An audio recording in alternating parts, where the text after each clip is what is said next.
ವೀಕ್ಷಕರೇ, ಪ್ರಪಂಚದ ಅತ್ಯಂತ ಒಳ್ಳೆಯ ಚಿಂತಾತ್ಮಕ ಸಿನಿಮಾಗಳು ಎಂದೆನಿಸಿಕೊಂಡ ಕೆಲವು ಚಲನಚಿತ್ರಗಳ ವಿಮರ್ಶೆಯನ್ನು ನಿಮ್ಮ ಮುಂದಿಡಲು ಸಂತಸ ಪಡುತ್ತಿದ್ದೇವೆ.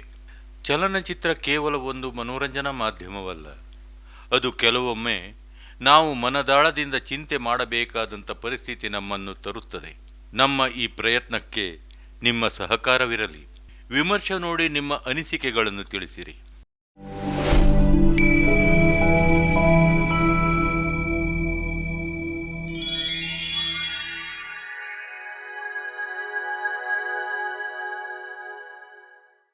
ರಾಬರ್ಟೋ ಬಿನೈನಿ ಇಟಲಿ ದೇಶದ ಮಹಾನ್ ಪ್ರತಿಭಾವಂತ ನಟ, ಹೆಚ್ಚಾಗಿ ಹಾಸ್ಯ ನಟ, ಚಲನಚಿತ್ರ ಬರಹಗಾರ ಮತ್ತು ನಿರ್ದೇಶಕ. ಇವರ ಒಂದೊಂದು ಚಲನಚಿತ್ರಗಳು ಕೂಡ ಮೇಲ್ನೋಟಕ್ಕೆ ಹಾಸ್ಯ ಚಿತ್ರಗಳಾದರೂ ಹಿನ್ನೆಲೆಯಲ್ಲಿ ನಮ್ಮ ಸಮಾಜದ ಹುಡುಕನ್ನು ತೋರಿಸುತ್ತವೆ. ಒಂದೊಮ್ಮೆ ನಮ್ಮ ಹಳೆಯ ಇತಿಹಾಸವನ್ನು ಕೆಲವು ಘಟನೆಗಳ ಹಿನ್ನೆಲೆ ತೋರಿಸಿ ನಮ್ಮ ಪ್ರಪಂಚದಲ್ಲಿ ಈ ರೀತಿಯ ಜನಗಳೂ ಇದ್ದರೇ ಎಂಬ ಚಿಂತೆ ನಮ್ಮನ್ನು ಕಾಡುವಂತೆ ಮಾಡುತ್ತಾರೆ. ಆ ಸಾಲಿಗೆ ಸೇರಿದ ಅವರ ಚಲನಚಿತ್ರ ಒಂದರ ಹೆಸರು ಲೈಫ್ ಈಸ್ ಬ್ಯೂಟಿಫುಲ್. ಅಂದರೆ ಜೀವನ ಎಷ್ಟು ಸುಂದರ ಎಂಬ ಹೆಸರೇ ಎಷ್ಟು ಸಕಾರಾತ್ಮಕವಾಗಿದೆ ನೋಡಿ. ಚಲಚಿತ್ರವೂ ಕೂಡ ಅಷ್ಟೇ ಸೊಗಸಾಗಿದೆ.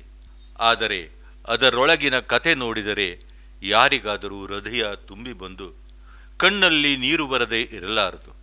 ರಾಬರ್ಟೋ ಬಿನೈನಿ 1997ರಲ್ಲಿ ಈ ಚಲಚಿತ್ರವನ್ನು ನಿರ್ದೇಶಿಸಿರುವುದಲ್ಲದೆ ತಾವೇ ಮುಖ್ಯ ಪಾತ್ರದಲ್ಲಿ ನಟಿಸಿದ್ದಾರೆ. ಚಿತ್ರವು 2 ಭಾಗಗಳಲ್ಲಿ ಕಥೆಯನ್ನು ಹೇಳುತ್ತದೆ. ಮೊದಲ ಭಾಗದಲ್ಲಿ 1939ರಲ್ಲಿ ಗುಯಿಡೋ ಅರಿಫಿಸ್ ಎಂಬ ಇಟಾಲಿಯ ಯಹೂದಿಯೊಬ್ಬ ಟಸ್ಕನಿ ನಗರಕ್ಕೆ ಕೆಲಸ ಹುಡುಕಿಕೊಂಡು ತನ್ನ ಸ್ನೇಹಿತನ ಜೊತೆ ಕಾರಿನಲ್ಲಿ ಬರುತ್ತಿರುತ್ತಾನೆ.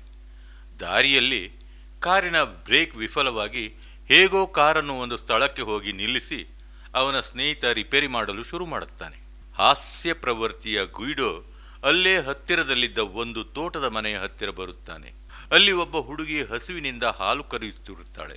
ಗುಯಿಡೋ ಅವಳ ಹತ್ತಿರ ಬಂದು ತಾನು ಈ ಸ್ಥಳದ ಯುವರಾಜ, ಇಲ್ಲಿರುವುದೆಲ್ಲ ಅವನದ್ದೇ ಎಂದು ಹೇಳುತ್ತಾನೆ. ತನಗೆ ಸಮಯವಿಲ್ಲ, ಈಗ ಅವನು ತನ್ನ ಯುವರಾಣಿಯನ್ನು ನೋಡಲು ಹೋಗಬೇಕೆಂದು ಹೇಳುತ್ತಿರುವಾಗ ಡೋರಾ ಎಂಬ ಯುವತಿ ಪಕ್ಕದ ಕಿಟಿಕಿಯ ಮೇಲಿಂದ ಕೆಳಗೆ ಬೀಳುತ್ತಿರುವುದನ್ನು ನೋಡ್ತಾನೆ. ಗುಯಿಡೋ ಅವಳನ್ನು ತನ್ನ ಮೇಲೆ ಬೀಳಿಸಿಕೊಂಡು ಅವಳನ್ನು ರಕ್ಷಿಸ್ತಾನೆ. ನಂತರ ಯಾವಾಗಲೂ ತಾವು ಇದೇ ರೀತಿ ಮನೆಯಿಂದ ಹೊರಬರುತ್ತೀರಾ ಎಂದು ಹಾಸ್ಯಮಯವಾಗಿ ಕೇಳ್ತಾನೆ. ಅದಕ್ಕೆ ಡೋರಾ ಜೇನುನೊಣವನ್ನು ತನ್ನ ಕಾಲಿಗೆ ಕಚ್ಚಿತು, ಅದಕ್ಕೆ ತಾನು ಪ್ರಜ್ಞೆ ತಪ್ಪಿದೆ ಎಂದು ಹೇಳುತ್ತಾಳೆ. ತಕ್ಷಣ ಗುಯಿಡೋ ಅವಳ ಕಾಲಿನಿಂದ ಜೇನುನೊಣದ ರಕ್ತವನ್ನು ಕಚ್ಚಿ ತೆಗೆಯುತ್ತಾನೆ.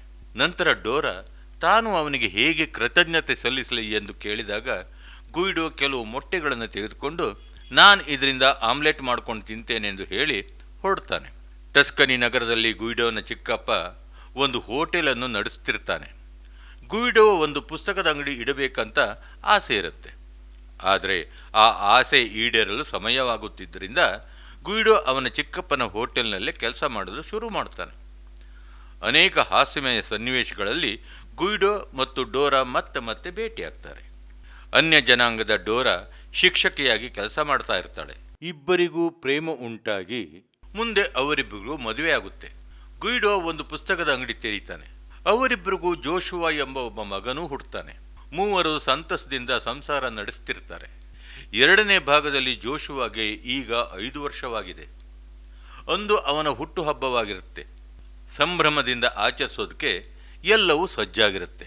ಹೆಂಡತಿ ಡೋರಾ ತನ್ನ ತಾಯಿಯನ್ನು ಕರೆತರಲು ಹೋಗಿರ್ತಾಳೆ. ಡೋರಾ ಹಿಂದಿರುಗಿ ಬರುವಷ್ಟರಲ್ಲಿ ಗುಯಿಡೋ, ಜೋಶುವಾ ಮತ್ತು ಗುಯಿಡೋನ ಚಿಕ್ಕಪ್ಪ ಮೂವರು ಕಾಣೆಯಾಗಿರ್ತಾರೆ. ಅದು ವಿಶ್ವದ 2ನೇ ಮಹಾಯುದ್ಧದ ಕಾಲ. ಜರ್ಮನಿಯವರು ಇಟಲಿಯವರ ಮೇಲೆ ಆಕ್ರಮಣ ಮಾಡಿ ಅಲ್ಲಿದ್ದ ಯಹೂದಿಗಳನ್ನೆಲ್ಲ ಕಾನ್ಸಂಟ್ರೇಷನ್ ಕ್ಯಾಂಪ್ಗೆ ಕರೆದೊಯ್ಯುತ್ತಿರುತ್ತಾರೆ. ಜೋಶುವಾ, ಗುಯಿಡೋ, ಅವನ ಚಿಕ್ಕಪ್ಪ ಮೂವರನ್ನು ಕರೆದೊಯ್ಯುತ್ತಾರೆ.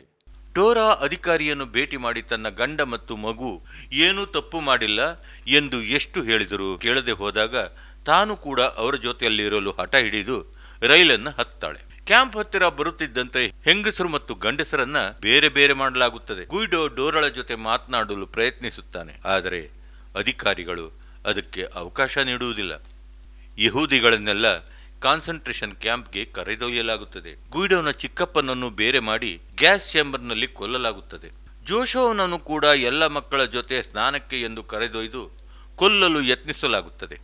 ಆದರೆ ಸ್ನಾನ ಮಾಡಲು ಯಾವಾಗಲೂ ಹಠ ಮಾಡುತ್ತಿದ್ದ ಜೋಶುವ ತನಗೆ ಸ್ನಾನ ಬೇಡವೆಂದು ಹೇಳಿ ತಪ್ಪಿಸಿಕೊಂಡು ತನ್ನ ತಂದೆಯ ಜೊತೆಗೆ ಬಂದು ಬಿಡ್ತಾನೆ. ಇಡೀ ಕ್ಯಾಂಪ್ನಲ್ಲಿ ಎಲ್ಲರೂ ಭಯಭೀತರಾಗಿರ್ತಾರೆ. ಆದರೆ ಗುಯಿಡೋ ಜೋಶುವಾಗೆ ಭಯ ಆಗಬಾರ್ದು ಅಂತ ಬಹಳ ಶ್ರಮ ವಹಿಸ್ತಾನೆ. ಗುಯಿಡೋ ಜೋಶುವನಿಗೆ ಇದೆಲ್ಲ ಒಂದು ರೀತಿಯ ಆಟ. ಜರ್ಮನಿಯವರು ನಮಗೆ ಒಂದು ಕೆಲಸದಾಟ ಕೊಡ್ತಾರೆ, ಅದರಲ್ಲಿ ಗೆಲ್ಲಲು 1,000 ಪಾಯಿಂಟ್ಗಳು ಬೇಕು. ಯಾರು ಗೆಲ್ಲುತ್ತಾರೋ ಅವರಿಗೆ ಬಹುಮಾನವಾಗಿ ಒಂದು ಟ್ಯಾಂಕ್ ಸಿಗುತ್ತದೆ. ಅವನೇನಾದರೂ ಅಮ್ಮನನ್ನು ನೋಡಲು ಮಾತನಾಡಬೇಕು ಎಂದು ಹಠ ಮಾಡಿದರೆ ಪಾಯಿಂಟ್ಗಳನ್ನು ಕಡಿತಗೊಳಿಸ್ತಾರೆ ಎಂದು ಹೇಳಿ ನಂಬಿಸ್ತಾನೆ. ಜರ್ಮನಿಯ ಅಧಿಕಾರಿಗಳು ಖೈದಿಗಳ ಕೈಯಲ್ಲಿ ಕಷ್ಟದ ಕೆಲಸಗಳನ್ನು ಮಾಡ್ತಿರ್ತಾರೆ. ಕೆಲಸದಿಂದ ಹಿಂದಿರುಗಿದ ಗುಯಿಡೋ ಜೋಶುವಾಗೆ ಅವನು ಅಂದು 48 ಪಾಯಿಂಟ್ಗಳನ್ನು ಸಂಪಾದಿಸಿದ್ದೇನೆ ಎಂದು ಹೇಳುತ್ತಾನೆ. ಆಗ ಜೋಶುವ ತಾನು ಇತರ ಮಕ್ಕಳೊಂದಿಗೆ ಆಟವಾಡುವಾಗ ಕೇಳಿದೆ, ಆದರೆ ಯಾರಿಗೂ ಈ ಆಟದ ಬಗ್ಗೆ ಏನೂ ಗೊತ್ತಿಲ್ಲ ಎಂದು ಹೇಳುತ್ತಾನೆ. ಅದಕ್ಕೆ ಗುಯಿಡೋ, ನಾವು ಗೆಲ್ಲಬಾರದೆಂದು ಅವರೆಲ್ಲ ಏನು ಗೊತ್ತಿಲ್ಲದವರಂತೆ ನಾಟಕ ಆಡ್ತಾ ಇದ್ದಾರೆ ಎಂದು ಹೇಳಿ ತನಗೆಂದು ನೀಡಿದ್ದ ಒಂದು ಬನ್ನನ್ನು ಜೋಶುವಾಗೆ ಕೊಟ್ಟು ತಿನ್ನಿಸ್ತಾನೆ. ಇತ್ತ ಡೋರಾಳು ಕೂಡ ಇತರ ಮಹಿಳಾ ಕೈದಿಗಳಂತೆ ಇರುತ್ತಾಳೆ. ಆಗ ಅವಳಿಗೆ ವಯಸ್ಸಾದ ಮಹಿಳೆಯರನ್ನು ಕೂಡ ಗ್ಯಾಸ್ ಚೇಂಬರ್ಗೆ ಹಾಕಿ ಕೊಲ್ಲುತ್ತಿದ್ದಾರೆ ಎಂಬ ವಿಷಯ ತಿಳಿದು ತಬ್ಬಿಬ್ಬಾಗ್ತಾಳೆ. ಆ ದಿನ ಗುಯಿಡೋ ಜೋಶುವಾಗೆ ಹೊರಗೆಲ್ಲೂ ಹೋಗಬೇಡ, ಹೋದರೆ ಪಾಯಿಂಟ್ಗಳು ಕಡಿಮೆಯಾಗುತ್ತವೆ ಎಂದು ಹೇಳಿ ಹೋಗುತ್ತಾನೆ. ಕ್ಯಾಂಪ್ನಲ್ಲಿ ಯಾರೂ ಸದೃಢವಾಗಿರುವುದಿಲ್ಲವೋ ಅಂಥವರನ್ನು ಕೊಲ್ಲುತ್ತಿರುತ್ತಾರೆ. ಅಲ್ಲಿಗೆ ಚೆಕಪ್ ಮಾಡಲು ಬಂದ ಡಾಕ್ಟರ್ ಗುಯಿಡೋಗೆ ಹಿಂದೆ ಹೋಟೆಲ್ನಲ್ಲಿ ಪರಿಚಯವಿದ್ದುದರಿಂದ ಗುಯಿಡೋನನ್ನು ಅಲ್ಲಿನ ಹೋಟೆಲ್ನ ವೈಟರ್ ಕೆಲಸಕ್ಕೆ ನೇಮಿಸಿ ಅವನನ್ನು ಉಳಿಸ್ತಾನೆ. ಹಿಂತಿರುಗಿ ಬಂದ ಗುಯಿಡೋ ಜೋಶುವನನ್ನು ಕಾಣದೆ ಚಿಂತೆಗೀಡಾಗುತ್ತಾನೆ. ಆದರೆ ಜೋಶುವ ಮಂಚದ ಕೆಳಗೆ ಅವಿತುಕೊಂಡಿರ್ತಾನೆ. ನಂತರ ಹೊರಬಂದ ಜೋಶುವ ತುಂಬ ಗಾಬರಿಯಾಗಿರುತ್ತಾನೆ. ಏಕೆಂದರೆ ಅಲ್ಲಿ ಜರ್ಮನ್ ಸೈನಿಕರು ಮಕ್ಕಳನ್ನೆಲ್ಲ ಕೊಂದು ಸೋಪ್ ಮತ್ತು ಗುಂಡಿಗಳನ್ನು ತಯಾರಿಸುತ್ತಾರೆ ಎಂದು ಆ ದಿನ ಯಾರೋ ಅವನಿಗೆ ಹೇಳಿರ್ತಾರೆ. ಆದರೆ ಗುಯಿಡೋ ನಕ್ಕು ಅವರು ಗೆಲ್ಲಲಿ ಎಂದು ಸುಮ್ಮನೆ ಹೇಳಿರುತ್ತಾರೆ. ನಿನಗೆ ಗೊತ್ತೇ, ನಾವಾಗಲೇ 687 ಪಾಯಿಂಟ್ಗಳನ್ನು ಗಳಿಸಿ ಮುಂದಿದ್ದೇವೆ ಮತ್ತು ನಾವೇ ಆಟದಲ್ಲಿ ಗೆಲ್ಲಲಿದ್ದೇವೆ ಎಂದು ಸಮಾಧಾನಪಡಿಸುತ್ತಾನೆ.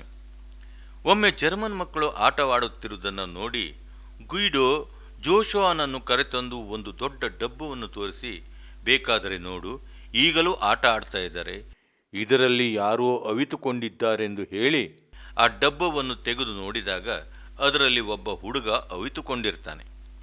ಜೋಶುವನಿಗೆ ಈಗ ಆಟ ನಿಜವಿರಬಹುದು ಎಂಬ ನಂಬಿಕೆ ಬರುತ್ತೆ. ಹಿಂತಿರುಗಿ ಹೋಗುತ್ತಿರುವಾಗ ಒಬ್ಬ ಜರ್ಮನ್ ಮಹಿಳಾ ಗಾರ್ಡ್ ಜೋಶುವನನ್ನು ನೋಡಿ ಅವನನ್ನು ಕೂಡ ಜರ್ಮನ್ ಮಗುವಿರಬೇಕೆಂದು ಭಾವಿಸಿ ಕರೆಯುತ್ತಾಳೆ.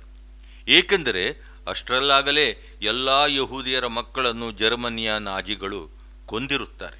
ಈ ಮಗು ಜರ್ಮನಿಯವನಲ್ಲ ಎಂದು ತಿಳಿದರೆ ಇವನನ್ನೂ ಕೊಂದು ಹಾಕುತ್ತಾರೆ ಎಂದು ಗುಯಿಡೋ ಹೆದರಿ ಜೋಶುವನಿಗೆ ಏನನ್ನೂ ಮಾತನಾಡಬೇಡ, ಅವರ ಜೊತೆ ಸುಮ್ಮನಿದ್ದು ಬಿಡು ಎಂದು ಹೇಳಿ ಆಕೆಯ ಜೊತೆ ಕಳಿಸುತ್ತಾನೆ. ಜೋಶುವ ಯಾವ ಮಾತನ್ನು ಆಡದೆ ಇನ್ನಿತರ ಜರ್ಮನಿ ಮಕ್ಕಳ ಜೊತೆ ಇರುತ್ತಾನೆ. ಬಹಳ ದಿನಗಳ ನಂತರ ಅವನಿಗೆ ಒಳ್ಳೆಯ ಊಟ ಸಿಗುತ್ತದೆ. ಒಮ್ಮೆ ಗುಯಿಡೋ ಈ ಮಕ್ಕಳಿಗೆ ಊಟ ನೀಡುತ್ತಿರುವಾಗ ಅವರ ಮಾತೃಭಾಷೆಯಲ್ಲಿ ಜೋಶುವ ಬಾಯಿ ತಪ್ಪಿ ಥ್ಯಾಂಕ್ಸ್ ಹೇಳಿಬಿಡುತ್ತಾನೆ. ಅಲ್ಲಿದ್ದ ಇನ್ನೊಬ್ಬ ವೇಟರ್ಗೆ ಅನುಮಾನ ಬಂದು ಅಧಿಕಾರಿಯನ್ನು ಕರೆಯಲು ಹೋಗುತ್ತಾನೆ. ಆದರೆ ಸಮಯ ಪ್ರಜ್ಞೆಯಿಂದ ಗುಯಿಡೋ ಅಷ್ಟರಲ್ಲಿ ಎಲ್ಲ ಮಕ್ಕಳಿಗೆ ಅವನ ಮಾತೃಭಾಷೆಯಲ್ಲಿ ಥ್ಯಾಂಕ್ಸ್ ಹೇಳಲು ಕಲಿಸುತ್ತಿರುವಂತೆ ನಾಟಕವಾಡುತ್ತಿರುತ್ತಾನೆ.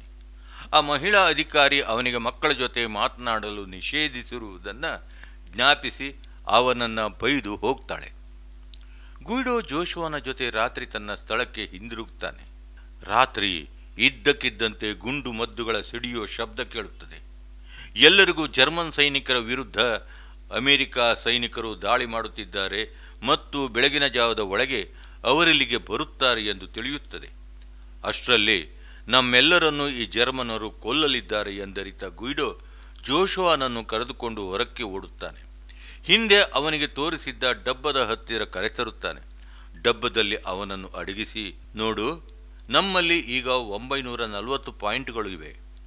ಇನ್ನು 60 ಪಾಯಿಂಟ್ಗಳು ಬಂದರೆ ನಾವು ಗೆದ್ದಂತೆ ಎಂದು ಹೇಳಿ ಆ ರಾತ್ರಿ ಏನಾದರಾಗಲಿ ನಾವು ಗೆದ್ದೇ ಗೆಲ್ಲಬೇಕು, ಆದ್ದರಿಂದ ನಾನು ನಿನ್ನನ್ನು ಕರೆಯುವ ತನಕ ಇಲ್ಲ ಬೆಳಗಿನ ಜಾವ ಯುದ್ಧ ಮುಗಿಯುವವರೆಗೆ ನೀನು ಹೊರಗೆ ಬರಬಾರ್ದು ಅಂತ ಹೇಳಿ ಹೋಗ್ತಾನೆ. ನಂತರ ಗುಯಿಡೋ ಡೋರಾಳನ್ನು ಹುಡುಕುತ್ತಾ ಹೋಗುತ್ತಾನೆ. ದಾರಿಯಲ್ಲಿ ಜರ್ಮನ್ ಸೈನಿಕರು ಅವನನ್ನು ಹಿಡಿದು ಕೊಲ್ಲಲು ಹೇಳುತ್ತಾರೆ. ಅದರಂತೆ ಒಬ್ಬ ಸೈನಿಕ ಜೋಶುವ ಅಡಗಿದ್ದ ಡಬ್ಬವಿರುವ ದಾರಿಯಲ್ಲಿ ಅವನನ್ನು ಕರೆದುಕೊಂಡು ಹೋಗ್ತಿರುವಾಗ ಜೋಶುವನತ್ತ ನೋಡಿದ ಗುಯಿಡೋ ಅವನಿಗೆ ಕಣ್ಣು ಮಿಟುಕಿಸುತ್ತಾನೆ. ಗುಯಿಡೋನನ್ನು ಒಯ್ದು ಒಂದು ಸ್ಥಳದಲ್ಲಿ ಕೊಂದು ಹಾಕ್ತಾರೆ. ಬೆಳಗಿನ ಜಾವ ಹೊತ್ತಿಗೆ ಜರ್ಮನ್ನರು ಯಾರೂ ಅಲ್ಲಿರುವುದಿಲ್ಲ. ಆಗ ಜೋಶುವ ಆ ಡಬ್ಬದಿಂದ ಹೊರಬರುತ್ತಾನೆ. ಅದೇ ಸಮಯಕ್ಕೆ ಒಂದು ಅಮೆರಿಕದ ಮಿಲಿಟರಿ ಟ್ಯಾಂಕ್ ಬರುತ್ತದೆ. ಅದನ್ನು ನೋಡುತ್ತಲೇ ಜೋಶುವಗೆ ನಾವು ಟ್ಯಾಂಕನ್ನು ಗೆದ್ದಿದ್ದೇವೆ ಎಂದು ತಿಳಿದು ಅದರ ಹತ್ತಿರ ಬರುತ್ತಾನೆ. ಅಮೆರಿಕದ ಸೈನಿಕ ಅವನನ್ನು ಎತ್ತಿಕೊಂಡು ಟ್ಯಾಂಕ್ನಲ್ಲಿ ಕೂರಿಸಿಕೊಂಡು ಕರೆದೊಯ್ಯುತ್ತಾನೆ. ಆ ಟ್ಯಾಂಕ್ ಹಿಂತಿರುಗುತ್ತಿರುವಾಗ ದಾರಿಯಲ್ಲಿ ಕೆಲವು ಕೈದಿಗಳು ಹೋಗುತ್ತಿರುತ್ತಾರೆ. ಅದರಲ್ಲಿ ಡೋರಾ ಕೂಡ ಇರುವುದನ್ನು ಜೋಶುವ ನೋಡಿ ಅಮ್ಮ ಅಮ್ಮ ಎಂದು ಕರೆಯುತ್ತಾನೆ.